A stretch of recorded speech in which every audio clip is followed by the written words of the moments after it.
ये दौलत भी ले लो, ये शोहरत भी ले लो, भले छीन लो मुझसे मेरी जवानी, मगर मुझको लौटा दे मेरा बचपन का श्रावण, वो कागज की कश्ती, वो बारिश का पानी എന്ന് കബീർദാസ് പാടിയ 4 വരികൾ. അത് ഈണത്തിൽ പാടുന്നത് ഇങ്ങനെയാണ്: ये दौलत भी ले लो, ये शोहरत भी ले लो, भले छीन लो मुझसे मेरी जवानी,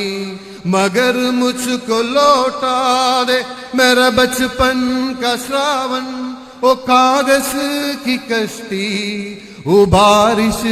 का पानी, ओ कागज की कश्ती, ओ बारिश का पानी. ഒരുപക്ഷെ ജീവിതത്തിന്റെ യൗവനം കടന്ന മധ്യാഹ്നത്തിലോ അല്ലെങ്കിൽ ജീവിതത്തിന്റെ സായം സന്ധിയിലേക്കോ അടുക്കുമ്പോൾ ഏത് മനുഷ്യനും പുറകോട്ട് തിരിഞ്ഞു നോക്കി ആലോചിക്കുന്ന കാര്യമാണ്: എന്റെ ജീവിതത്തിലെ എന്റെ സമ്പത്ത് മുഴുവൻ നീ കൊണ്ടുപോയിക്കോ,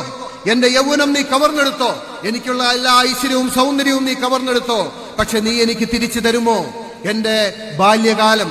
എന്റെ ബാല്യകാലത്തിൽ ഞാൻ ഉണ്ടാക്കിയ കടലാസ് തോണി, ഞാൻ മഴവെള്ളത്തൊഴുക്കി കളിച്ച ആ കടലാസ് തോണിയുടെ ആ ബാല്യകാലം എന്ന് ഒരുപക്ഷെ യൗവനത്തിലോ മധ്യാഹ്നത്തിലോ സായാഹ്നത്തിലോ എത്തി നിൽക്കുന്ന ഒരാൾ പറയുന്നത് പോലെ ഞാൻ ഭയപ്പെടുന്നത് ഒരുപക്ഷെ 10 വർഷങ്ങൾക്കപ്പുറം 20 വർഷങ്ങൾക്കപ്പുറം ഈ രാജ്യത്തുള്ള പൗരൻ ഇവിടെ ചോദിക്കാൻ ഇടവരരുത്: നിങ്ങൾ എനിക്ക് തിരിച്ചു തരുമോ എന്റെ ആ പഴയ ഇന്ത്യ എന്ന്. ലോകത്തെ ഏറ്റവും വലിയ മതേതര ജനാധിപത്യ രാഷ്ട്രമായിരുന്ന എന്റെ ഈ രാജ്യത്തെ എനിക്ക് തിരിച്ചു തരുമോ എന്ന് 20 വർഷങ്ങൾക്ക് ശേഷം ഒരു തലമുറ നമ്മളോട് ചോദിക്കാതിരിക്കണമെങ്കിൽ ഇന്ന് ഊണും ഉറക്കവും ഉപേക്ഷിച്ച് ഇന്നത്തെ ഈ ദിവസങ്ങളിൽ ഈ രാജ്യത്ത് നടക്കുന്ന ഈ സന്ധിയില്ലാത്ത പോരാട്ടത്തിൽ എല്ലാം നഷ്ടപ്പെടുത്താൻ തയ്യാറായി എല്ലാത്തിനെയും മാറ്റിവെച്ച് ഈ സമരത്തിന്റെ ഭാഗമാകാൻ ഓരോ മതേതര വിശ്വാസിയും തയ്യാറാകണമെന്ന് മാത്രം ഞാൻ പറയുകയാണ്.